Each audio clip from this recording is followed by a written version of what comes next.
rekan-rekan semua dari Maxima Impact Indonesia, Sobat Maxima Impact Indonesia. Hari ini saya melanjutkan podcast kita dengan tema yang berbeda. Hari ini saya mengangkat sebuah tema namanya adalah breakthrough. Anda bisa lihat di sebelah kanan saya ada seorang rekan yang luar biasa. Ini teman sekaligus bos, sekaligus wah pokoknya ini luar biasa lah ya. Bisa aja. Ya, beliau adalah Bapak Luis ya, selaku sebagai sales director di private bisnisnya Glomeda. Nah, silakan dulu Pak Luis bisa memperkenalkan diri. Halo, thank you Pak Denny atas undangannya. Ya, teman-teman semua, salam Maxima. Wush, dia bisa aja ya. Nih kita ya bisa dibilang juga Maxima kan sama ini support kita juga kan. Yes, ya, perkenalkan juga ya teman-teman, saya Luis Kurniawan, saya sales directornya PT Glomeda untuk bisnis private business. Ya. Jadi ya gitulah Pak. Glomeda ini bergerak di bidang opo sih Pak? Itu dulu supaya teman-teman dari rekan-rekan Maxima semua bisa tahu bahwa apa sih yang dikerjakan oleh Glomeda? Oh, Glomeda itu kalau saya sebut bidangnya apa, semua orang kalau dengar tuh langsung, ini emang pandemi ini nih momen-momennya banget nih. Bayangin di tengah-tengah kondisi pandemi, momen-momennya Anda bisa menebak. Kalau yang lain-lain lagi menukik, ya pasti kalau saya sebut pasti orang-orang berpikir bahwa ini lagi zamannya banget nih COVID kan. Oke. Ya, jadi saya itu dari Glomeda itu kita bermain di alat kesehatan pandemi. Alat kesehatan, apalagi di tengah-tengah kondisi sekarang ini pandemi. Glomeda katanya bakal bersinar terang ini ya. Iya dong, kenapa? Karena memang kondisi saat ini bisnis ini sedang top-topnya, betul ya? Betul. Nah, kita akan sedikit mendengar terlebih dahulu sebenarnya Pak Luis ini dari Glomeda melihat secara kondisi bisnis dan terhadap pandemi ini seperti apa? Ya, sebenarnya kalau sekarang masa pandemi gini kita kalau ngomong bisnis tuh kayaknya kurang etis ya Pak ya. Karena kami sekarang ini membackup Republik Indonesia ini untuk memfight COVID, Pak. Jadi kami nggak hanya ngomong bisnis di saat ini, kami harus hadir untuk membackup Indonesia. Hadir dalam membackup Indonesia, mempersiapkan alat-alat yang terbaik supaya ya kita melihat Indonesia bisa bangkit dari keterpurukan terhadap COVID ya. Betul. Itu yang terjadi. Jadi kalau dulu kita ngomongin bisnis, sekarang saya harus hadir sebagai pembackup Indonesia. Republik ini butuh sosok-sosok seperti kami dan seperti yang lain gitu loh Pak. Oke. Karena kalau nggak ada kami pun, Jadi betul. Purely not only business. No. For two years ini kita nggak ngomong bisnis Pak. Jadi dengar baik-baik rekan-rekan semua, Glomeda dalam 2 tahun terakhir ini lagi nggak bicarain soal bisnis, tapi bagaimana intinya membawa alat-alat terbaik. Betul. Ya. Di kesehatan supaya kita Indonesia bisa bebas dari COVID. Betul. Kita bawa alat kesehatan terbaik. Yes. Kita mensupport after sales juga Pak. Jadi nggak cuma hanya jualan, tapi sekarang ini banyak alat-alat maintenance di rumah sakit itu yang sudah beli sama kita atau yang belum beli sama kita, kalau butuh bantuan kita backup juga Pak. Oke. Untuk kan alat ini kan penting banget nih untuk berlangsungnya survive untuk menolong manusia gitu kan. Iya, betul. Kalau rusak, atau ada minus sedikit pun nggak bakal bisa jalan. Jadi kita membawa barang, kita membackup after sales-nya. Ya, artinya after sales-nya juga di backup, betul. Segala macamnya semua. Jadi pelayanan yang terbaik yang diberikan oleh Glomeda ya. Betul. Makanya rekan-rekan partner kami di rumah sakit big group hospital, apalagi semualah, mau klinik, mau ini kita bakal support dengan sistem yang sama sih Pak. Wow. Ya, rekan-rekan dan sobat dari Maxima Impact Indonesia, Anda bisa lihat bagaimana Glomeda sendiri ya memberikan support system yang baik buat rumah sakit, terutama untuk Indonesia supaya Indonesia bebas dan pulih dari COVID-19. Betul. Ya. Wah, luar biasa ini Glomeda. Tapi kita bicara tentang Glomeda, ini direktur salesnya ada di sini. Yang saya sebenarnya pengen tanya ini, saya denger kabarnya kalau Pak Luis ini, kenapa temanya saya angkat breakthrough? Pak Luis ini punya latar belakang yang luar biasa. Boleh nggak saya tanya-tanya soal latar belakang yang luar biasanya Pak? Ya. Bapak bisa ceritain nggak? Ini posisi sekarang sebagai sales director masih muda. Boleh saya tahu nggak sih sebenarnya gimana kondisi dulu mungkin dan sebelum sekarang ini apa yang terjadi? Boleh sih Pak. Jadi ya singkat cerita sih, saya juga nggak bermimpi. Saya punya mimpi jauh lebih besar dulu ya. Cuman kadang-kadang kita hanya bermimpi tapi tidak bisa mewujudkannya Pak. Kalau orang bermimpi tidak bisa mewujudkannya kan kadang-kadang bingung nih. Kegedean mimpi lalu mendem. Bener kan? Kalau saya ini sekarang sempat di tempat seperti ini sebenarnya bukan mimpi sih Pak, tapi dikasih sama Tuhan. Wow. Saya ngerasa apa yang saya lakuin dari dulu sampai sekarang, dan di saat saya nggak sadar, tapi di saat saya sadar, saya nengok, wow, ternyata jalan yang saya lalui itu panjang banget. Wah, ini yang saya mau tanya. Jalan yang dilalui panjang. Boleh saya tahu nggak sih? Ya, secara singkat lah seberapa panjang jalannya. Memang dulu. Kenapa Pak dengan latar belakang? Boleh kisi-kisi dikit lah. Iya, mungkin. Supaya teman-teman rekan-rekan dari Maximum. Iya, mungkin beberapa teman-teman saya Pak yang bakal nonton nih, nggak mungkin menyangka bahwa saya seperti sales pada umumnya pada zaman dulu. Naik motor. Oke. Kemana-mana zaman dulu tuh naik motor. Bahkan saya pernah ngalamin pas zaman saya sales, saya punya jas hujan Pak. Jas hujannya bukan saya yang pakai. Oke. Tapi alat saya yang saya pakai. Oh, bela-belain alat. Bela-belain alat. Kitanya soalnya kehujanan nggak apa-apa. Bener, rusak. Itu saya sampai udah gitu sampai kantor pun nggak ditanya, nggak dibilang minimal good job pada ini, enggak. Yang pertanyaan pertamanya adalah, yang penting alat gue nggak kenapa-napa kan? Itu, saya pernah ngalamin hal menurut saya itu titik terendah dari seorang sales ya, menurut saya ya. Ya intinya sebelum Bapak duduk di posisi sales director sekarang, Bapak melewati bagaimana menjadi seorang staff sales. Betul. Nah, ngalamin itu ya. Bahkan apa suka dukanya Pak? jadi apa ya? Saya juga saya pernah cerita gitu ya ke teman-teman saya dulu. Duduk di alat kesehatan, kenapa bisa? Cuman mungkin jalan Tuhan sih. Saya cucu paling besar di keluarga ayah. Oke. Lalu saya juga paling besar di Indonesia di keluarga mama, cucunya. Oke. Sebelum saya main ke Alkes, itu kerjaan saya dari dulu karena cucu paling besar, itu jagain popo saya sakit di rumah sakit, jagain om saya di rumah sakit, bahkan jagain papa saya di rumah sakit. Jadi sebelum ke rumah sakit emang kayaknya sudah ditakdirin ke situ Pak. dari zaman dulu itu kerja hidup Urusannya sama rumah sakit. Rumah sakit, sama rumah sakit kalau nggak rumah duka. Beneran. Jadi emang pas mama saya bilang, Mak saya kerja di alat kesehatan, mama saya bilang, wah emang lu emang ditakdirin rumah sakit, karena dari dulu hidupnya di rumah sakit. Tapi semenjak saya kerja di rumah sakit, kerja di alat kesehatan, saya nggak ada nyentuh sama rumah sakit sedikit pun. Jadi tugas saya udah selesai nih Pak. Jadi saya lebih nyaman seperti sekarang nih kerja di alat kesehatan, karena dibandingin saya harus jadi pasien yang nungguin orang kan, bener nggak? Ya betul. Ya cuman kayaknya menurut saya jalan Tuhannya udah yang penting lu berbau rumah sakit Pak. Ya. Artinya gini ya Pak, waktu Bapak duduk di posisi yang sekarang ini, tetap prosesnya itu ngelewatin kerikil-kerikil, batu-batu, ya benar-benar dari bawah kan? Benar. From the bottom to the top. From the bottom to the top. From nothing to something katanya. belum something Pak, menuju something Pak. From nothing to something. Masih banyak jalan yang harus ditempuh sih. Cuman kalau Bapak bahas itu benar-benar saya ngalamin dari bawah. Betul-betul dari nggak ada apa-apa Pak. Bahkan saya pertama kali di alat kesehatan itu tugas saya tuh bukan jualan Pak. Tugas saya tuh ngurusin bangunan, pasang AC, WC, kloset, meja. Dari situ dulu mulanya. Jadi emang saya kayaknya ditaruh sebenarnya lucu Pak jatuhnya Pak. Gimana? Jadi saya dulu punya mantan nih di Taman Anggrek gitu kan. Ya. Saya ketemu bos saya pertama kali itu di Taman Anggrek. Kerjanya ngapain? Main catur setiap hari. One day dia tahu saya ayah saya meninggal. Terus tahu saya butuh duit, butuh kerjaan. Ditawarin. Jadi emang awalnya tuh bukan sales Pak. Oke. Awalnya tuh direkrut untuk ya udah bantu-bantu dia. Bantu-bantu aja, bantu-bantu. Nah, terjun ke dunia sales itu gimana? Kan orang selalu identik sales itu nggak enak, nggak nyaman. Nah, kalau Bapak sendiri ngelihat dunia sales itu seperti apa? Dunia sales itu beda Pak. Dulu saya, jadi awalnya nih, saya lurut ya, setelah saya ketemu bos itu, bantu-bantu dia, ngurusin surat-surat rumah sakit, ngurusin surat perusahaan tuh, kan harus ada IPAK, harus ada dinas kesehatan. Lalu mungkin dia melihat saya bisa berkontribusi lah. Terus saya bagian QC. Jadi sebelum saya jualan, barang datang nih dari luar, saya bagian ngecek-ngecek dulu, nyalain, segala macam. Benar. Jadi bertahap Pak, setelah saya rapiin semua, lalu itu baru deh, coba deh kamu ke rumah sakit.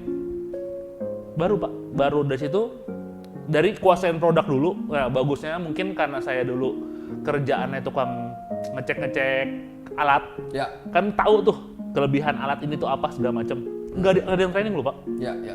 Tapi pas ke rumah sakit ditanyain alatnya pengoperasiannya gimana, ini saya bisa jelasin karena saya nggak unpack di pertama kali Indonesia lah. Ya, betul, betul. Jadi punya pengalaman, oh sus ini begini, ini begini, begini. Nah semenjak saat itu tuh mulai itu karir saya mulai naik Pak.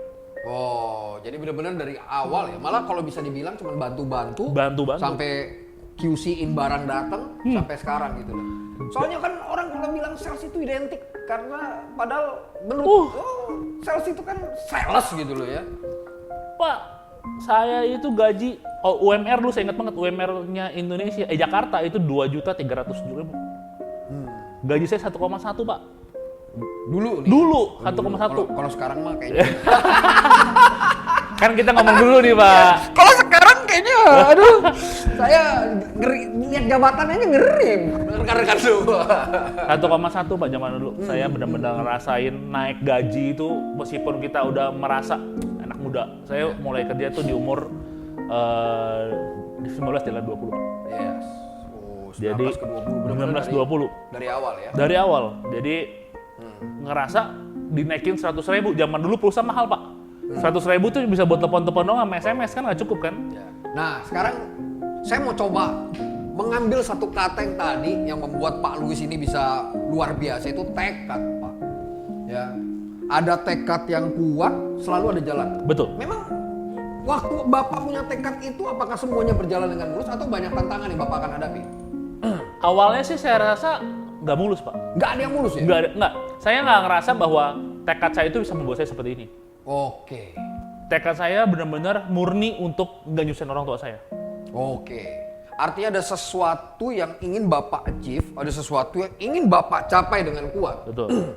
Dan itu yang membuat, dan itu yang menggerakkan Anda. Ya. Saya bisa katakan begini, bahwa ternyata mimpi atau visi seseorang ke depan itu bisa menjadi motor penggerak yang luar biasa yang membuat Anda nggak berhenti-berhenti. Betul. Tapi ya ada pepatah yang bilang ada tekad yang kuat, ada tekad yang baik, itu pasti membawa Anda ke akhir yang baik Pak. Ada tekad yang kuat dan ada tekad yang baik selalu akan membuat kita kepada titik akhir yang baik. Baik. Betul. Jadi mungkin waktu itu karena gini Pak, saya besar di sekolah dan lingkungan kuliah atau lingkungan pertemanan yang isinya tuh orang berduit semua Pak. Saya dari keluarga yang menengah ke bawah, mau beli apa nggak bisa, mau ikut gaya lifestyle-nya juga nggak bisa, bahkan punya pacar hina saya juga. Jadi tekadnya dari situ awalnya ada tekadnya, yang penting saya nggak nyusahin orang tua saya, karena mama saya tinggal sendiri. Saya tahu dari kecil sampai besar dia fight sendiri, dia fight buat saya gitu loh. Ya. Cuman masa intinya dulu simpel Pak, yang penting gue bisa beli pulsa. Bener gak sih? Ya. Zaman dulu itu 13 tahun yang lalu itu masih zaman pulsa SMS Pak. Ya. Yang penting lu bisa beli pulsa sendiri, nggak nyusahin orang tua, karena menurut saya 100.000 itu nggak cukup Pak. Karena di atas saya dulu setiap bulan 100.000 doang. Ya. Satu itu. Kedua, kalau saya mau pergi sama teman-teman saya atau mau nongkrong, masa lu nggak punya pegangan? Masa harus minta duit? Ya minimal meskipun gaji saya sejuta-juta itu masih punya lah pegangan minimal dulu beli rokok, dulu masih ngerokok Pak. Ya dulu zaman dulu yang penting lu ngerokok, pegang rokok udah ganteng bro. Udah cukup ya? Udah cukup. Mau apa lagi? Bener gak? Ya. Lu duduk di kafe meskipun lu nggak bisa minum, yang penting lu ngerokok. Orang-orang emang tahu lu nggak bisa minuman. Ya. Nah yang penting lu ngerokok. Jadi luar biasa ya kalau kita dengar ya sebelum di posisi sekarang semua orang mengalami selalu munculnya dari bawah Pak. Bener. Dari bawah ngikutin prosesnya, nikmatin prosesnya. Bener. Sampai akhirnya itu membuahkan sebuah hasil yang luar biasa. Bener. Dan hari ini Pak Luis menjabat sebagai sales director. Bener. Ya, betul ya? Ya, tapi ya gini loh Pak. Tapi ya saya harus berterima kasih juga dengan tekad saya itu ya Pak. Ya. Saya bermain karena saya minder dulu. Nggak minder-minder dalam arti negatif. Cuman saya tahu lah budget saya hanya mainnya levelnya segini gitu. Jadi saya kadang-kadang dulu saya di rumah saya di salah satu rumah elit Pak. Namanya Brotherland kalau bawa tahu. Brotherland, keren kan? Padahal Tanah Abang Pak. Tanah Abang. Jadi kalau kita ngomong Tanah Abang kan pasti identik dengan ya premanisme atau apa segala macam. Tapi saya hidup di situ. Saya hidup besar, tumbuh, dididik di situ, Pak. Teman-teman saya isinya tuh bukan dari jadi kalau saya berteman di kuliah, teman sekolah itu daerah elit, Pak. Orang kaya, rumahnya di Pik dulu, kalau nggak dulu Pluit, bener gak sih? Sunter. Kalau saya di rumah, teman-teman kecil saya itu anak-anak Brotherland.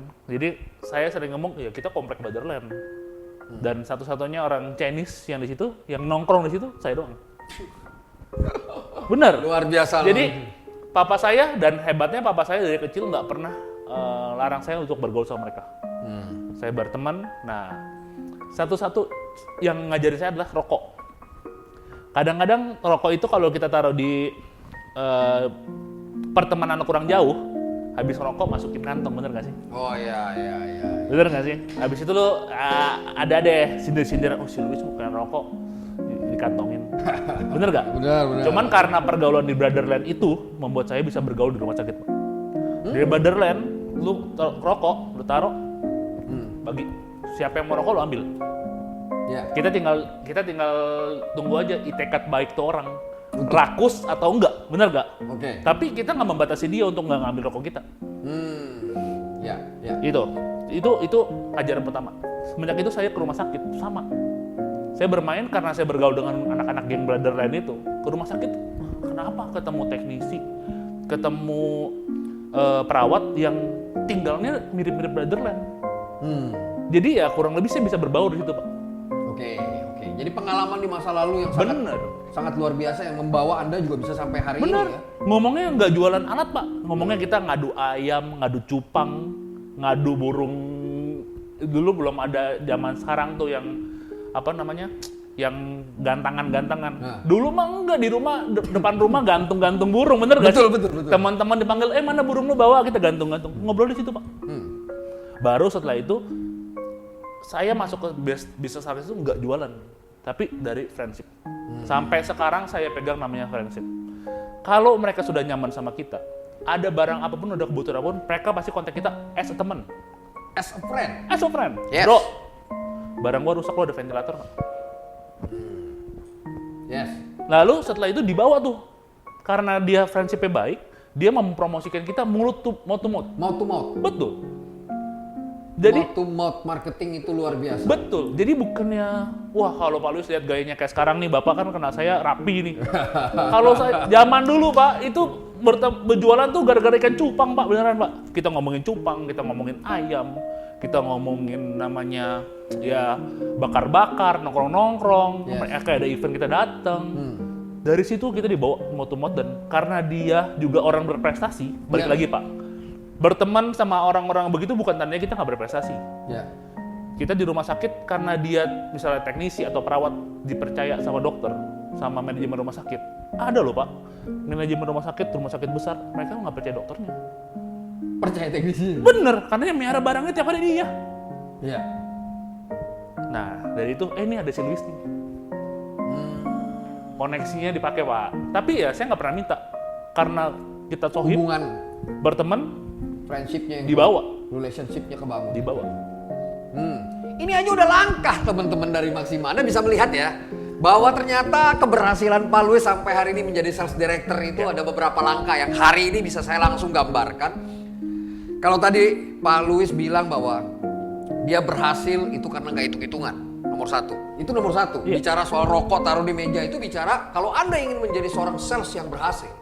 Satu, Anda nggak boleh hitung-hitungan. Betul. Taruh rokok di meja, ya artinya kita nggak hitung-hitungan. Percaya aja bahwa apa yang kita tabur itu pasti akan kita tuai. Kalau kata mama saya di prinsip di Chinese bilang, lu buang duit kecil dapat duit gede. Nah, artinya tetap Anda harus berkorban. Jadi nggak boleh hitung-hitungan, nomor satu. Berkorban itu bukan tanpa sengaja ya, Pak. Oh, tapi benar-benar tulus gitu loh. Iya, tulus. Yuk kita share gitu loh. Iya, tulus. Bener. Cuma ada yang banyak kan yang jeleknya zaman sekarang. Berkorban berharap balik gitu. Bener. Tapi kalau kita nggak berharap balik, ada aja tuh. Kalau kita berharap balik, jadinya kita kecewa. Bener. Mendingan berkorban yang tulus. Tapi kalau mau jadi sales sejati, Anda harus rela berkorban tulus. Berkorban dengan tulus, begitu ya? Bener.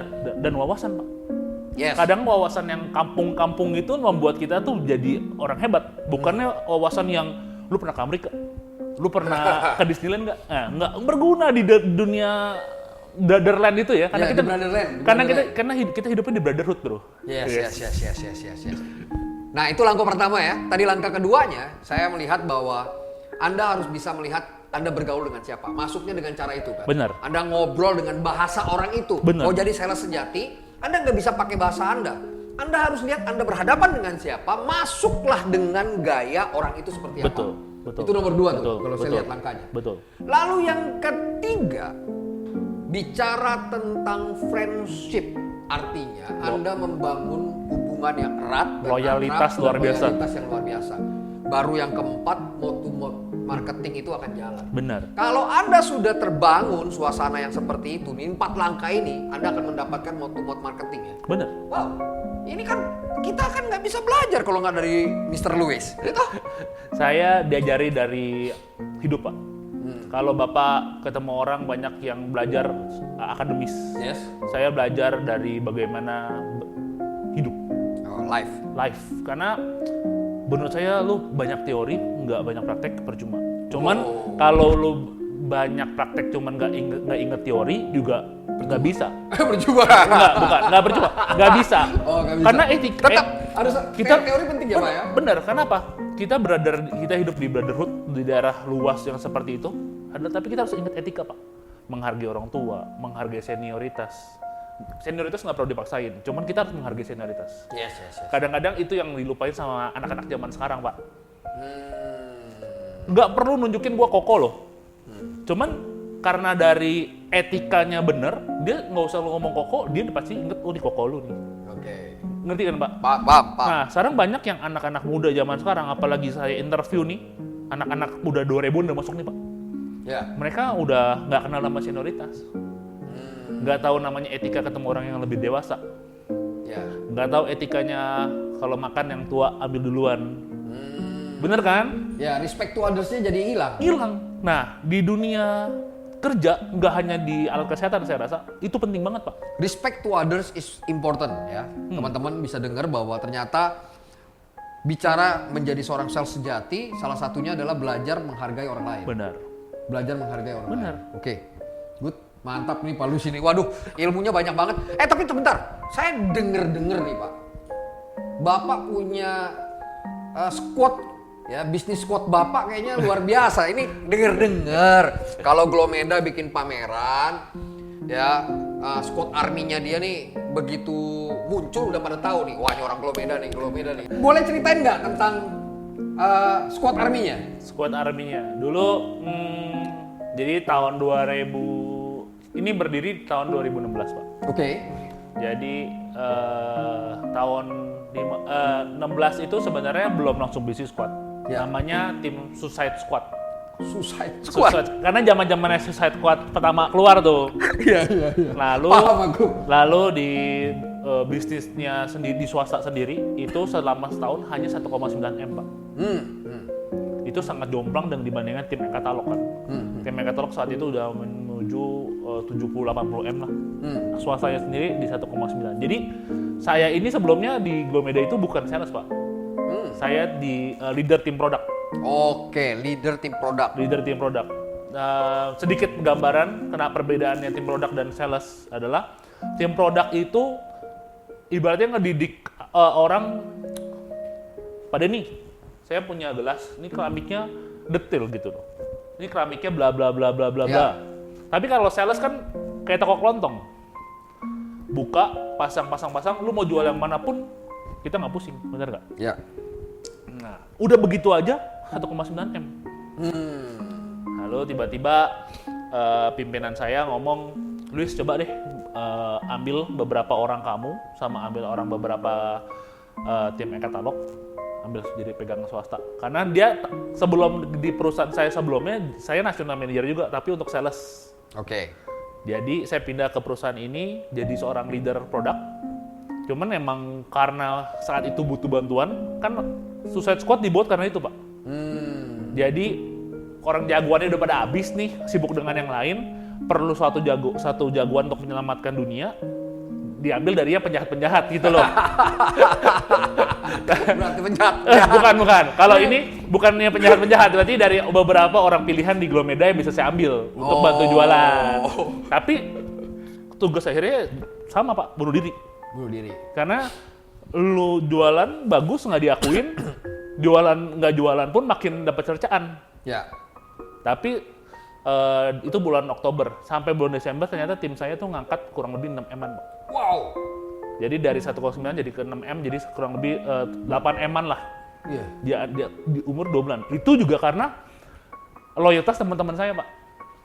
Rumah sakit saya zaman dulu yang masih trust sama saya, kebetulan sekarang dipercaya beberapa orang ini udah jadi pimpinan. Itu sebenarnya gara-gara friendship yang dibangun. Benar, kan? dari friendship friendship yang dibangun. Karena selama ini saya jualan sama mereka nggak pernah, bro, bantuin dong barang gua, nggak pernah, Pak. Nggak usah. Mereka yang cari Anda. Kalau hubungan teman baik, wis tuh ada punya barang ini nggak? Nah, itu. Cuman kan intinya saya balik lagi, saya kenalin dong, bro, gua sekarang di Glomeda. Karena selama ini kan saya di balik layar, Pak. Hubungan saya sama prinsipal. Tapi kan semenjak saya pindah sales lagi, saya pakai dong, bro, gua sekarang di Glomeda ya. Lu ada ini, kalau ada yang bisa gua bantu-bantu, tuh kontak. Coba deh barang ini, coba deh barang itu, gitu loh, Pak. Kalau nggak minta, kirimin deh brosurnya dulu. Nah, karena hasilnya lumayan baik, dibikin lah, udah lu selamanya aja pegang swasta. Nah, barulah dulu kita bermulai dari 6 orang, Pak. Bisnis squad utama tuh 6 orang. 6 orang. Sampai sekarang di terakhir saya 64 orang, Pak. Sekarang Pak Luis pegang 64 orang bisnis squad. Iya. Nyebar satu Indonesia, dan mereka bangga banget pakai baju army. Arminya Glomeda. Jadi kalau yang dibilang The Green Army itu di saat mereka kita baju army, dan saya bikin satu logo lagi namanya Perisai. Lombongnya Perisai, namanya Business Squad. Kenapa Perisai? Karena saya mengelola tim itu nggak hanya jualan, Pak, tapi saya ingin menjadi pelindung buat mereka juga, pelindung masa depan mereka. Karena saya bertanggung jawab bukan sama orangnya loh. Kayak ibaratnya sama saya Pak Denny ini, saya nggak bertanggung jawab sama Bapak, tapi saya bertanggung jawab dengan anak istri Bapak. Karena setiap pagi untuk yang Muslim, istri sama anaknya cium tangan lu loh, supaya lu bisa bawa pulang hasil yang baik gitu loh. Karena ada responsibility yang Bapak. Benar, karena saya bangun bukan orangnya, tapi bagaimana orang itu bisa berhasil di rumah. Oke. Jadi tim ini besar, solid, kuat karena kita punya satu misi dan visi yang benar, Pak. Oke. Sekarang how to-nya make a business squad Bapak. Caranya gimana sampai Bapak nih bisa punya business squad yang luar biasa? Apa sih yang Bapak lakuin supaya nanti rekan-rekan dari Sobat Maxima Impact Indonesia pada tahu how to make a business squad, bagaimana cara membuat business squad, artinya sales-sales yang menjadi Green Army-nya. Ya, pertama pasti karena kita pernah pengalaman hidup, Pak. Kita pernah ngalamin namanya dapat leader yang bad, bener gak sih? Gak semua orang saya jamin pernah dapat leader yang jelek loh. Oke. Tapi kita harus berterima kasih sama mereka. Why? Kalau nggak ada mereka, kita nggak tahu bagaimana berbuat baik. Bagaimana berbuat, gimana sih? Kalau Anda dapat ini, saya stop dulu ini luar biasa. Kalau Anda ketemu dengan leader yang menurut Anda dia killer banget, lalu kok dia begitu, dia begini, you must say thank you. Bener. Ya, Anda harus bilang terima kasih sama dia. Kenapa? Karena someday waktu Anda menjadi seorang leader, Anda akan tahu bagaimana caranya tidak menjadi seperti dia. Betul, gitu bener. Yang paling poinnya adalah berbuat baik. Gitu loh. Kita jadi, kalau kita bawa dia untuk, kita kejar mereka untuk masalah angka, numbers, itu nggak perlu diajarin, semua sudah ada, Pak. Ya, target itu, numbers, sales nggak usah diajarin. Nggak usah diajarin, itu udah alamiah. Karena kalau begitu sales, namanya jadi sales, ya urusannya sama angka. Duit. Iya. Ya, tapi bagaimana membuat motivasi itu lebih besar? Caranya gimana? Kita satu visi misi dulu, Pak. Pertama, untuk caranya membuat bahwa tim Anda betul-betul Visi satu misi. itu punya satu visi dan satu misi. Benar. Oke. Saya pas saya interview saya nanya, apa yang lu kejar dalam mimpi? Apa yang pernah lu lakuin? Ya pernah lu pengen lakuin atau ini nggak tercapai? Ayo sama gua. Tapi resikonya gue punya rules loh. Rulesnya itu gini lah. saya dari pertama kali saya interview di Business Squad, teman-teman yang nonton mungkin pernah ngerasain interview atau pernah menjadi bagian Business Squad, pertanyaan pertama adalah, ini saudara lu loh. Lu ngabisin waktu 9 jam di waktu kerja lu 9 jam itu dengan saudara-saudara lu semua. Bener gak? Betul. Dibandingin lu spend time sama saudara lu beneran. Kedua, lu nggak mungkin bikin malu keluarga lu dong. Iya. Ya, dia maksudnya saudara. Jadi lu nggak berbuat baik untuk saudara lu sendiri gitu loh.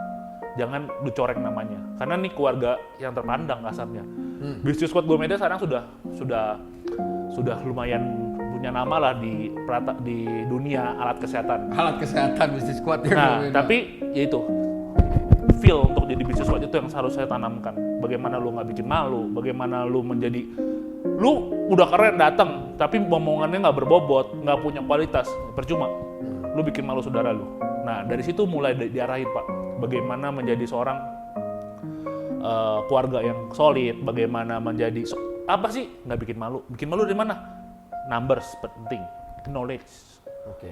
Terus dari itu rumah sakit yang dipercaya. Jadi mereka tuh menjadi apa ya? Kalau rumah sakit bilang, Luis, kamu punya tim yang one stop solution. Jadi semua One stop solution. semuanya bisa gitu loh. Semuanya ditanyain ini, ditanyain ini bisa semua. Karena apa? Tanggung jawabnya di situ doang, Pak. Iya. Artinya kalau saya lihat apa yang membuat Business Squad Bapak jadi bagus, ini saya langsung conclusion udah dapat langsung. Yang pertama itu kalau nyamain visi misi. Kedua, Anda membangun sebuah family. Artinya profesionalitas yes, tapi kekeluarganya dibangun erat dan kuat. Supaya apa? Mereka punya responsibilitas tanggung jawab terhadap keluarga. Di Medan kalah, di Surabaya jangan mau kalah. Oke. Di Makassar kalah, di Jakarta jangan mau kalah. Jadi ibaratnya satu benteng, Pak. Ya. Sana kebobolan, di sini gua harus protection dong. Ya. Bener dong. Jangan di sana kebobolan, aku cuek aja. Nanti kalau diserang ke sini lu gimana? Nah, itu yang menjadi komunikasi itu sangat baik, Pak. Ya, setuju. Makassar kenapa-napa, Medan bergerak. Medan nggak kenapa-napa, Jakarta bergerak. Pokoknya saling terkonek.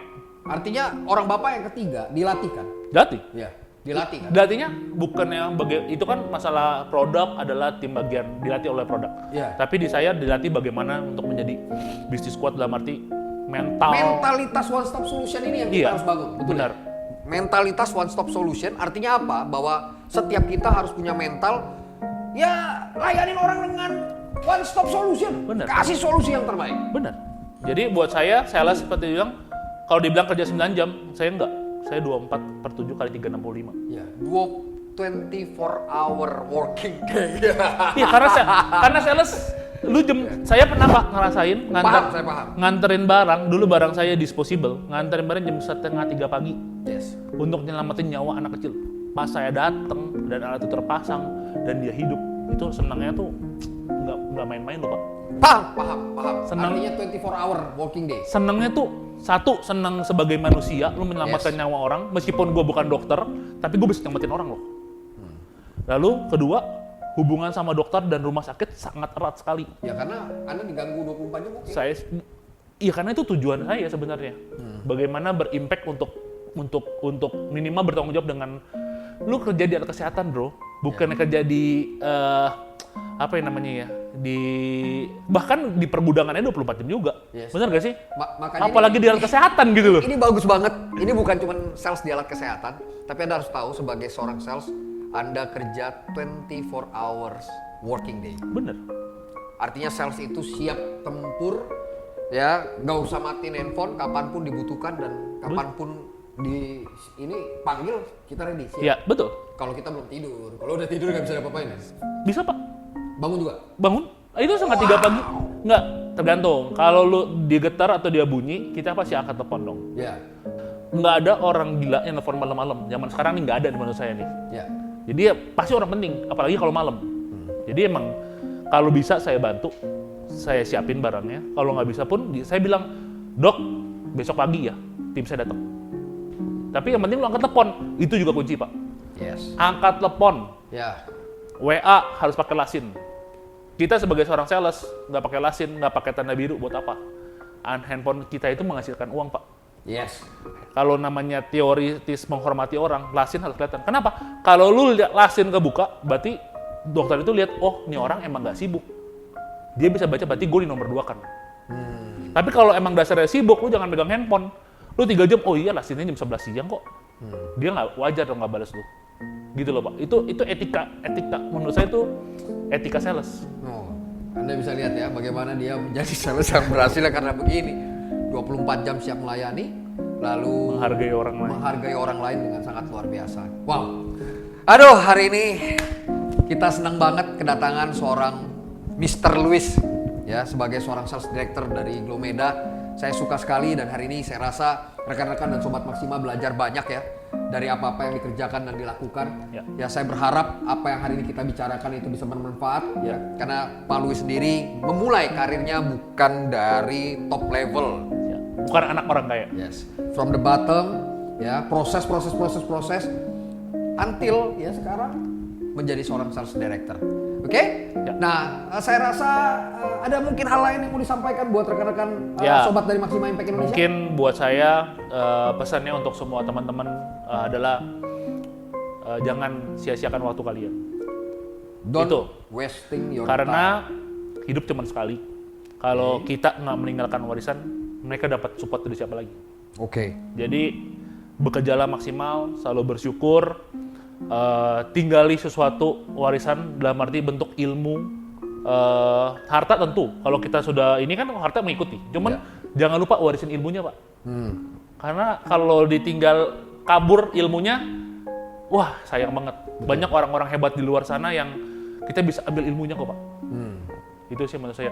Dan jangan yang punya ilmu jangan pelit-pelit bagi ilmu. Benar, makanya kenapa Pak Denny panggil saya, tujuannya adalah kita share. Benar. Share apa yang bisa diberikan ya. Jadi semoga bisa. Legacy. Betul. Ya pasti Pak, ini pasti sangat bermanfaat buat teman-teman sales hari ini. Yang saya yakin senyum-senyum sendiri dan ngelihat bagaimana ternyata sebuah perjuangan itu pasti akan menghasilkan sesuatu yang baik dan positif kok. Kalau kita mulainya dengan cara hati dan tujuannya sama dulu. Yes. Kalau tujuannya baik pasti seperti saya bilang Pak, hasilnya pasti baik. Ya, saya rasa luar biasa hari ini. Terima kasih banyak rekan-rekan semua. Karena itu jangan lupa dan terus ya tonton podcast dari Maksima Impact Indonesia dan kita berharap apa yang hari ini dipelajari itu bisa teman-teman terapkan dan diaplikasikan dalam kehidupan Anda sehari-hari sebagai seorang sales. Yang bukan sales pun Anda bisa belajar banyak dari apa yang hari ini kita dengarkan dari Pak Luis ya, bagaimana awal sampai akhirnya menjadi seorang yang berhasil. Oke, sukses selalu buat teman-teman semua ya. Sampai jumpa lagi di next podcast. Tetap jaga protokol kesehatan dan kita yakin Indonesia pasti akan bangkit dan Indonesia akan pulih dari COVID-19 dan Indonesia akan berjaya kembali. Sukses semua. Bye. Salam